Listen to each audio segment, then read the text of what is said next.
आजकाल जगामध्ये तरुण आणि जे तरुण मुलं असतात ते आईवडिलांना नाव ठेवतात आणि आईवडिला म्हणतात, मला कशाला जन्म घातला, मी लहानपणी असतानाच मला मारून टाकायचं असतं, माझ्यासाठी काहीच केलं नाही, माझ्यासाठी घर नाही, दार नाही, माझ्यासाठी काही केलं नाही, नोकरी नाही, पाणी नाही, घर नाही, काहीच नाही, मला लहानपणी मारून टाकलं असतं तर बरं झालं असतं, मला जन्म कशाला दिला.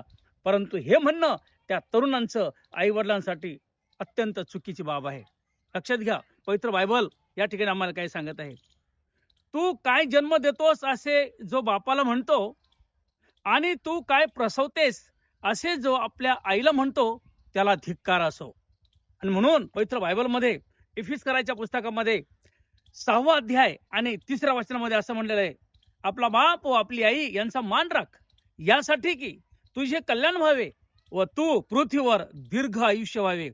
अशी अभिवचन असलेली हीच पहिली आणि मोठी आज्ञा परमेश्वराने दिलेली आहे. म्हणून आजकालच्या तरुणांनी आपल्या आईवडिलांची सेवा करावी आणि त्यांच्या आज्ञेत राहावं, कारण त्यांना देखील परमेश्वराने निर्माण केलेलं आहे, त्यांच्या आज्ञेचं पालन करावं. थँक्यू. God bless you.